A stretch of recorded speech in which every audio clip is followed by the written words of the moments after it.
Welcome to my presentation within the conference, Education as Relating.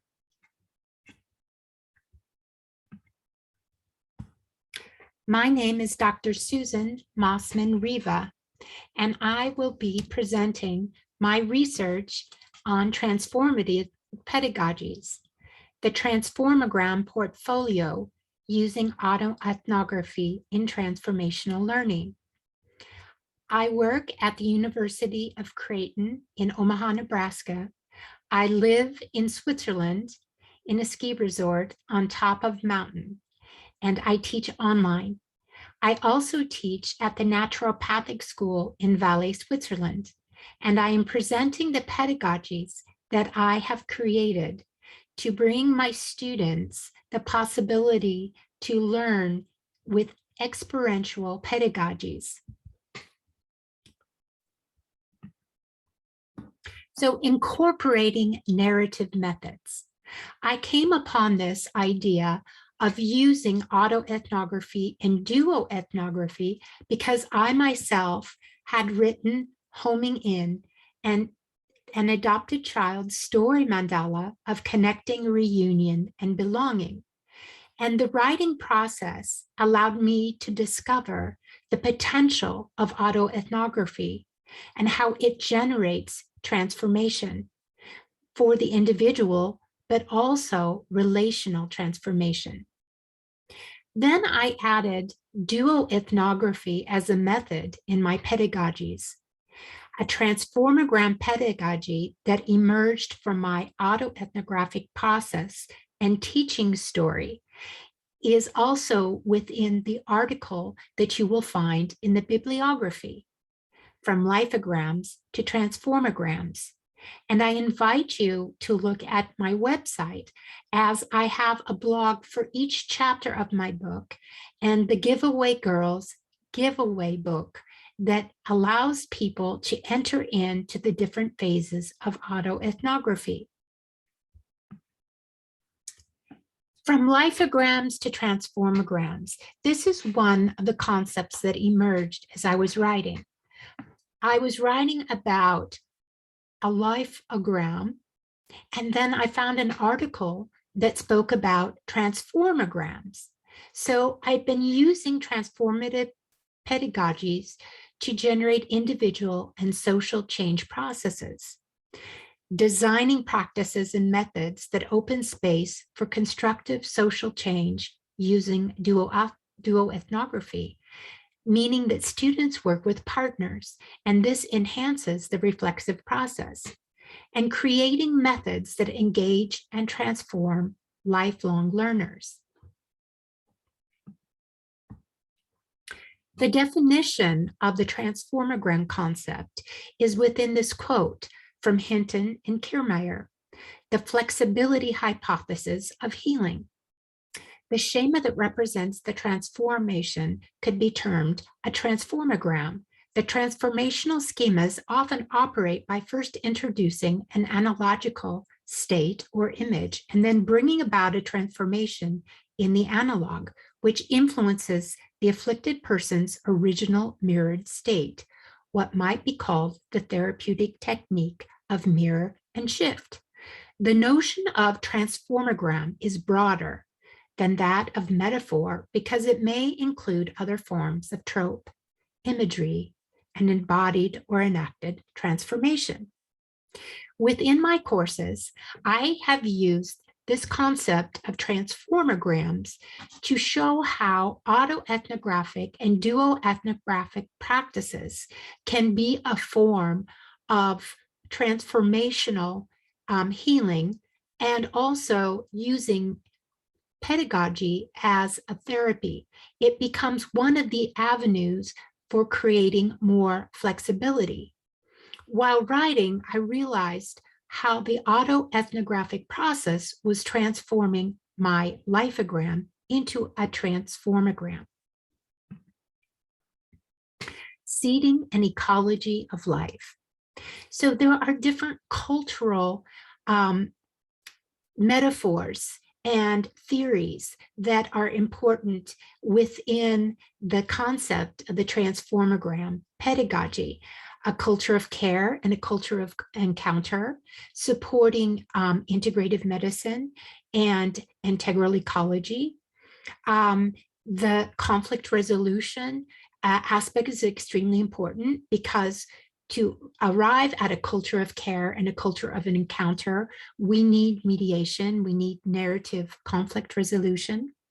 Integral ecology and social justice depend on us finding future forming methods that work in the field and also in people's lives.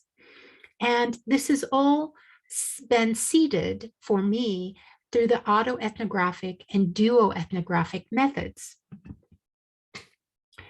I teach within the medical anthropology program at Creighton University. And one of the important aspects in the social and cultural department is teaching programs about medical anthropology connected to the social and cultural determinants of health. I have added a new course about conflict resolution and one about the transformative approach to alternative and complementary medicine. I've also created a curriculum at the Naturopathic Certification School of the Valley College of Alternative Medicine in Martigny. And so I have been working to develop a core pedagogy that can be used in the classes on alternative medicine, the classes on conflict resolution, and the classes that train naturopathic practitioners. We need a new story and new flyways to future form. In a space of creative flexibility, we co-design transformagrams. I have presented this theoretical mandala inspired by Thomas Berry and the Dream of the Earth, by Sarah Cobb and her book Speaking of Violence, Kenneth Gergen and Relational Being, and the Kiermaier and Hinton article, The Flexibility Hypothesis. And just as I use the term in my book's title, A Story Mandala, I take that metaphor and apply it to a mandala of methodologies. Mediatorship.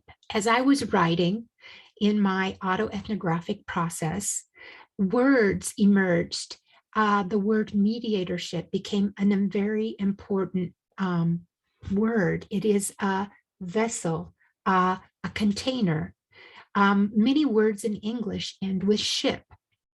And I used this term mediatorship to describe how I'm using transformative learning to mediate biomedicine and traditional world medicines. As biomedicine is the dominant medical approach in the Western world, mediating pedagogies are needed to teach future practitioners about complementary and alternative medicine, as patients increasingly seek out these practices. So this is a patient-centered approach, engaging with conflict and illness narratives and engendering connectivity. So mediatorship has multiple levels, and mediatorship brings in the idea of connectivity.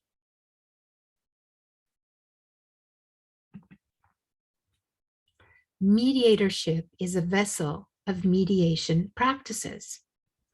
So we can use conflict resolution to meet the UN development goals. We can incorporate the ideas presented in Nations United. And here I have the link so you can look at the film and participate in the understanding of what Nations United is putting forth for all world citizens. We can engage with our conflict and illness narratives and accompany students as they engage in reflexive and transformative learning processes. And in this way, we are integrating multiple levels of conflict resolution from the intrapersonal to the global and local. The Transformagram Portfolios replace a traditional final paper. They consist of students answering questions inspired by Dr. Arthur Kleinman's work on illness narratives. His work inspired my thesis on conflict narratives in the context of intercultural mediation.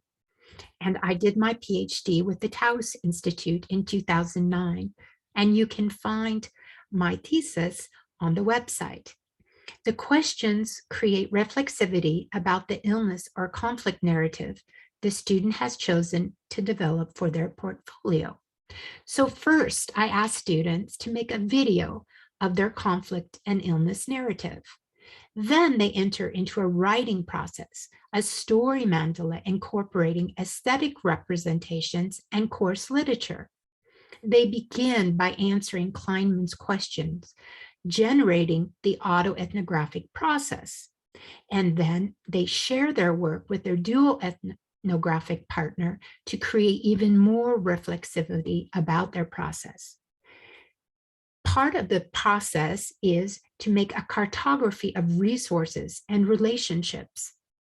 And then there's the reflexive space with their duoethnographic partner at the end that allows them to identify any strategies or resources they might not have thought of.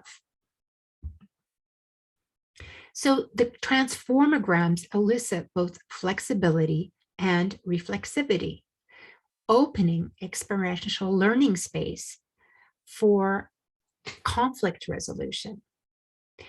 This is really important because the experiential learning is key.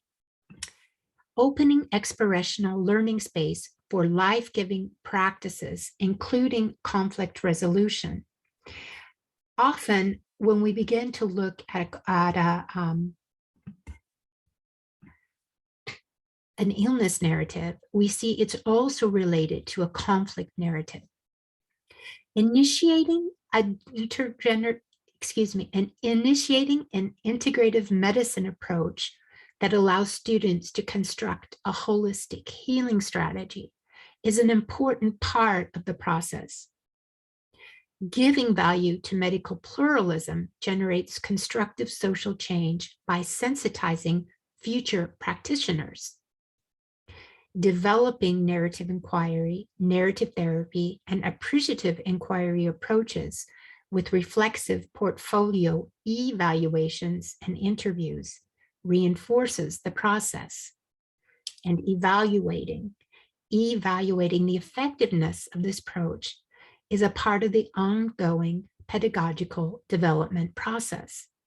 So after having witnessed my students' processes in 3 separate courses, the naturopathic practitioners are older, and the students at Creighton are bachelor level students in their 20s. And in both situations, I witnessed an amazing transformation that occurred by engaging within the Transformagram portfolio processes and working through the phases, integrating the concepts from the literature and linking them to their own experience and the experience of their duoethnographic partners.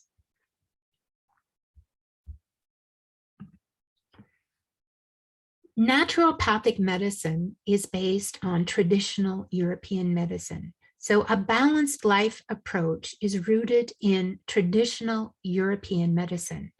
Holistic healing approaches recognize how well-being is interconnected to a person's natural environment.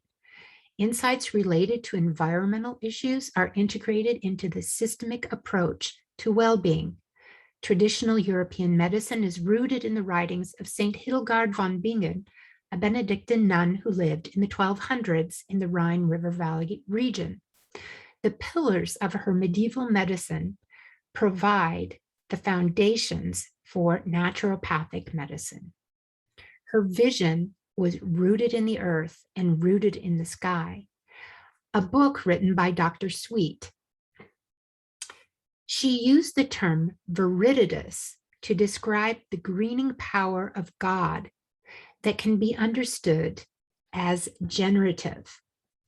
She saw this in the greenness of nature around her and in this life-giving force within the plants.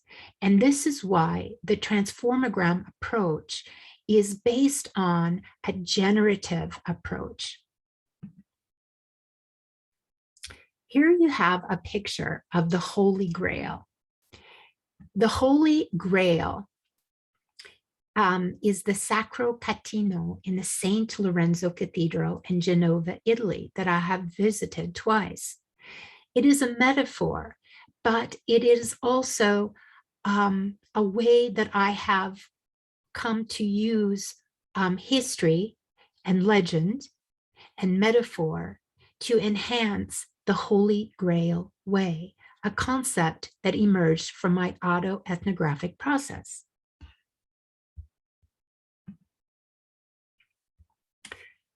I talk about the walkthrough. The Holy Grail or railway opens through our conflict and illness narratives.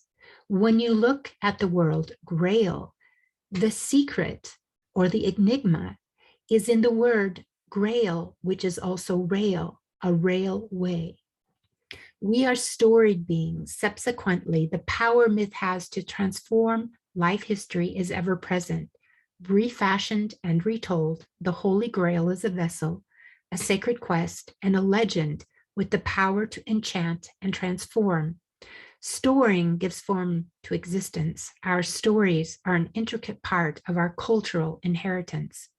By recognizing the significance of synchronicities, additional layers of meaning and significance are invited to permeate reality, revealing a sacredness hiding behind the thinning veil.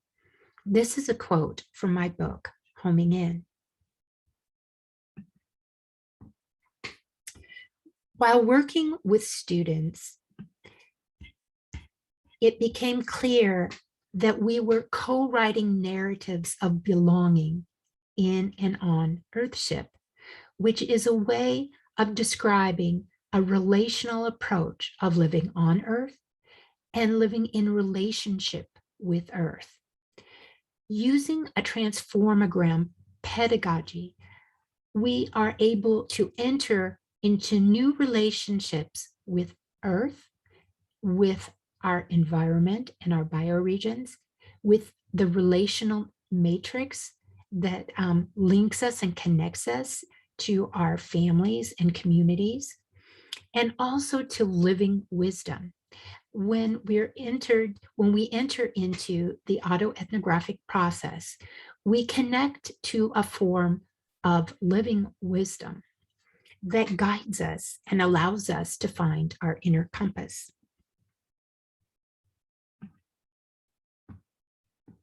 Here is another quote from my book, "Behold the Emerald Planet," which means that the perception is so important. When we behold, we perceive differently.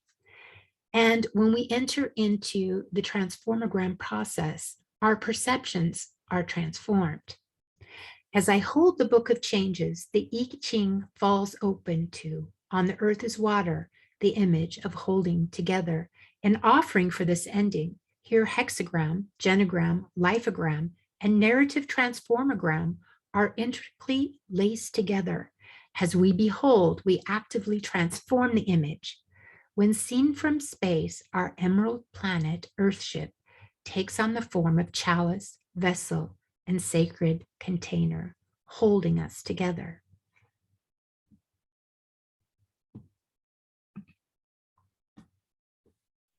This homing in mechanism that adopted children that find their birth families have, and this has been documented, shows that we have this homing in mechanism and that all people can activate it, not just people like myself who found their birth parents. And when I understood that The 70 case studies that spoke of this homing in mechanism were a confirmation that synchronicity and signs were acting as guideposts for adopted children to find their birth parents. Then I thought, how can this be applied to humanity? And how can we home in to a hopeful future? Like homing pigeons.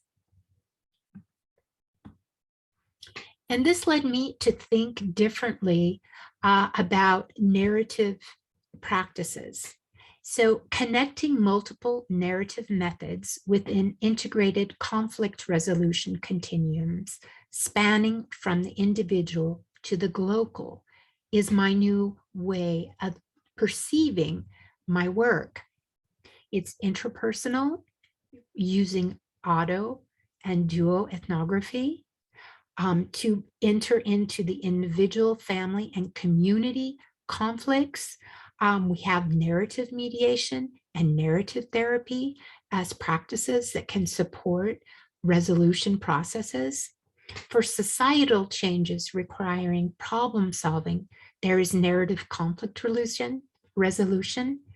And for global approaches to planetary well-being, there is mediatorship. So from lifograms to transformagrams, transformational learning pedagogies,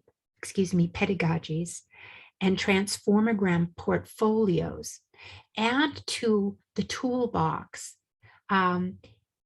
implying that higher education can bring together experiential learning within this mediatorship, a continuum of practices in an integrated framework.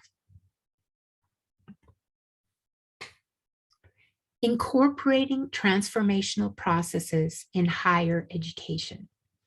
This has been my challenge, to bring in experiential learning. How can I teach alternative and complementary medicine using the medical anthropology lens in a way that transforms students? How can I teach conflict resolution in a way that transforms students? How can I prepare students to become naturopathic practitioners, experiencing self-transformation so that they can then share that experience with their future patients? So I have been designing pedagogy that is therapeutic, engendering reflexivity, transforming relations, developing narrative practices and methods for lifelong learners. And this is all a part of generating narrative coherency. How can we live in and on Earthship?